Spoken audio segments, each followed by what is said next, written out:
this collar tie because he's going to be putting a lot of pressure on my head, and we don't want this. So the two ways we talked about last week is we can put a pinky in the throat and extend. Now keep the collar tie heavy, James. He tries to put pressure on me. He's going to buy me a bit of time, and then we can go into things like countering, like the slide buys we did. Or remember, we can do like T-gripping the elbow, and he puts pressure on the collar tie now, and we can lift it up and take the pressure off us. So we're just going to recap the slide by from last week really quickly if you were here. So he's collar tying me. I take my the same side hand and I'm going to put it in his throat and extend, okay? This is going to buy me a bit of range. It's going to relieve the collar tie a little bit. Next thing I want to do, I'm going to take my own collar tie, and when I go for the slide by, I'm going to slide the pinky up to the bicep, have my elbow nice and high, keep my collar tie on his head, and I'm going to turn everything and look to my left, okay? It should, so this kind of motion once again. Sorry, I messed it up. So pink in the throat, collar tie, slide up to the bicep, elbow nice and high, and I look to my left and turn everything. Okay, a few more times. So first things first, negate the collar tie. Negate, push into him. Take my own collar tie. When he pushes back, slide to the bicep, lift the elbow up. There goes the glasses. And take body back, body lock. Everyone got that? Okay, we'll partner up, we'll just have a few goes of that. All right, 3, 2, 1. It's really handy. Alex, can I just borrow you? So for the next one, it's going to be a similar kind of thing. Our opponent collar ties us. If you guys are competing, if you're standing, the first thing you're going to do, anyone's going to do is just collar tie you, okay? So, we'll just collar tie me to the side. So we know that this is the first tool is negation. So normally Alex, if I don't do anything, he's going to be pumping my head, getting me to front headlocks, getting me in a lot of trouble here. So I really need to respect this collar tie. So he puts a collar tie on me. First things first, I put my pinky in and extend it. He tries to pump me now. It's a lot harder, okay? Next thing, we're going to go to a Russian tie. So you don't like the slide by, maybe you don't like the movement, it's a bit too risky. Okay, so I'm going to take my hand onto my opponent's wrist, and I'm just going to do the same motion. I'm going to look away. I'm going to bring it here to the side. Okay, now from here, what you want to do is put a lot of shoulder pressure in him, really break his head down. Okay, and then you can play. There's a lot of things we can do. Back exposure, or we can slap him out. Have a play around what you feel comfortable, but we don't want our opponent posturing up. So Alex, if I don't put enough pressure in, he's going to posture up high. So when I get to my Russian tie, shoulder pressure in, really break him now. See, I'm putting a lot of pressure on him. He's almost head's touching the floor. So one more time. He collar ties me. I put my pinky in the throat to negate the collar tie first, always just taking the pressure off. Next thing I want to do, I want to go my hand to the wrist, and then look away again, move my hips. With my Russian tie. Put pressure in the shoulder, front headlock, back body lock.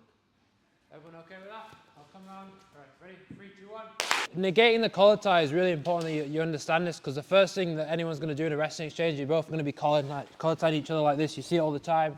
You go to a jiu-jitsu comp, they're just going to be pulling on the collar tie. So it's really good to know how to negate these. So we've worked through pinky in the throat. We've got an option for a slide by, and we've got an option for a Russian tie, okay? Another option for countering the collar ties, I'm going to take this sort of elbow C grip position here. And instead of extending him this time so his arm's away, all I'm going to do is lift the collar tie up. So he puts pressure on me here, and I'm just going to lift the collar tie up here. So it's not as heavy on my head, and he's not going to be pumping me constantly, okay? We're going to look to get outside his elbows and look to attack a single leg here. So he collar ties me, I take this here. What I want to do is I'm going to take a step, and I'm going to throw his elbow over to this direction here, okay? All I'm looking for is to get outside his elbows. So what I mean by that is, if I was standing here, I'd be in front of his elbows. Now that I've maintained an angle, it's going to be very easy for me to start picking up legs, or even if I send him enough, like attacking the back, okay? But more realistically, you're just going to get an angle and look to pick up a single leg. So I'm here, I'm lifting up, I'm waiting for a moment. I'm going to step, throw this away, get outside the elbow, and I'm just going to pick up a single leg here, okay? Nice and simple, but it's just a really nice way of, obviously if I'm in front of the elbows, I try and pick up a single leg, he's got both hands to defend. So I try and do it here, he can easily block me, underhook me, and do a lot of things to counter. But as soon as I get outside the elbows, he's here, I get outside, it's really, things start becoming a lot easier to attack, okay? I could go to a single leg, you could go to a double leg if this is your thing. You've got a lot of options once you get outside his elbows. But for now, we're just gonna look to C-grip, step, throw, single leg, good posture, ear in the chest, and we're going to finish here. Then we're going to do that one, we're going to do a couple single leg finishes, and then we'll be in positionals, okay? So Just a couple more techniques, then we'll be into sparring, okay? Ready? 3, 2, 1. Okay, we've taken a C grip, we've stepped outside, we've bowed our heads, and we've managed to get on a single leg, making sure that our head is not on the outside here where you can snatch my neck.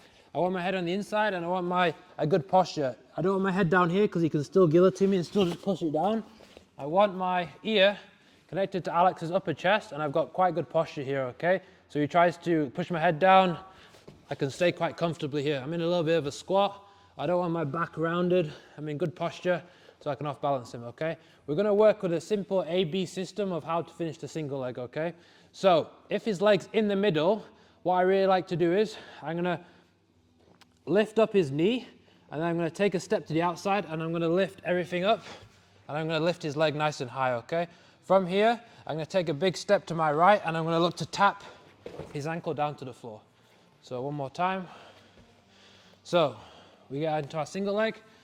His leg is in the middle, okay? So we're gonna look to elevate his leg up. So good posture, take a step out, lift up, take a step out, and then I'm gonna tap his leg and go for a finish, okay?